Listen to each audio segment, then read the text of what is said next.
Lockup का जब season शुरू हुआ था, जब स्टेज पर मुनव्वर फारूकी को इंट्रोड्यूस किया गया था, कंगना रनौत ने जब उन्हें स्टेज पर बुलाया, कहीं ना कहीं फायरवर्क्स दिखाई दे रही थी दोनों के साइड से। एक दूसरे के लिए वॉर ऑफ वर्ड्स जो है उनका शुरू हो चुका था और कहीं ना कहीं लग रहा था कि यस, अब ये शो जो है बहुत ही इंटरेस्टिंग होने वाला है, क्योंकि मुनव्वर और कंगना दोनों ही अलग अलग पॉलिटिकल बैकग्राउंड से आते हैं, दोनों की सोच काफ़ी अलग है और दोनों एक दूसरे के बारे में बहुत सारी चीज़ें बोलना ज़रूर चाहते हैं और बोलेंगे भी। अगर ग्रैंड प्रीमियर के नाइट पे ये सारी चीज़ें हुई है तो ऑफकोर्स पूरे सीजन बहुत सारी चीज़ें देखने मिलेंगी।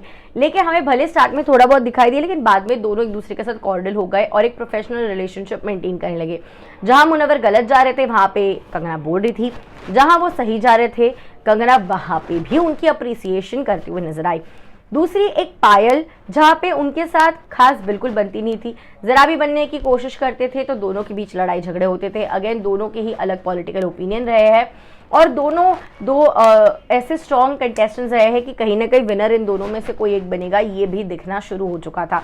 अब आपको बता देते हैं कि मुनव्वर के लिए पायल और कंगना में से किसी एक को चूज करना हो तो आखिर मुनव्वर किसे चूज करेंगे, चलिए आपको बताते हैं। आप देख रहे हैं फीफा फूज, मैं हूं आपकी होस्ट एंड दोस्त वेदांगी करने का। आपको पहले ही बता दिया, छोटा सा जिस दे दिया कि किस तरीके से कंगना और पायल के साथ जो है मुनव्वर का रिलेशनशिप रहा है इन लॉकअप। अब आपको बताया कि उन्हें एक रीसेंट इंटरव्यू में सवाल पूछा गया था कि आपके शो के लिए अगर आप इन दोनों को मद्देनजर रखते हुए बोले कि who is more likely to attend your show, आपके शो में कौन आएगा अगर उन्हें इन्वाइट किया गया, क्या पायल आपके शो में आएंगी या फिर कंगना।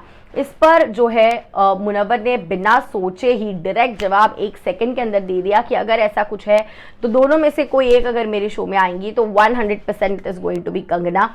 इस तरीके से जो है उन्होंने जवाब दिया। Of course seeing the history that they have had in the past, लेकिन अब दोनों एक प्रोफेशनल रिलेशन मेंटेन करते हैं, दोनों के बीच कहीं ना कहीं एक दूसरे के लिए एक रिस्पेक्ट है और वो हमने फिनाले के टाइम पे भी देखा था, उसके बाद भी देखा, उसके पहले भी देखा है। अगर बात करें पायल और मुनव्वर की तो खैर हमने देखा ही लॉकअप के बाद किस तरीके से मुनव्वर के बारे में पोस्ट स्टोरीज वगैरह चीज़ें जो है पायल ने शेयर करी। पायल मुनव्वर कभी दोस्त नहीं हो सकते, इतनी बात तो पक्की क्लियर हो चुकी है, लेकिन मुनव्वर और कंगना के बीच अब एक कॉर्डियल रिलेशन जरूर आ चुका है। क्या कुछ कहना चाहोगे? मुनव्वर ने चूज किया है कंगना को over Payal. Let me know your take in the comment section below. I see you soon.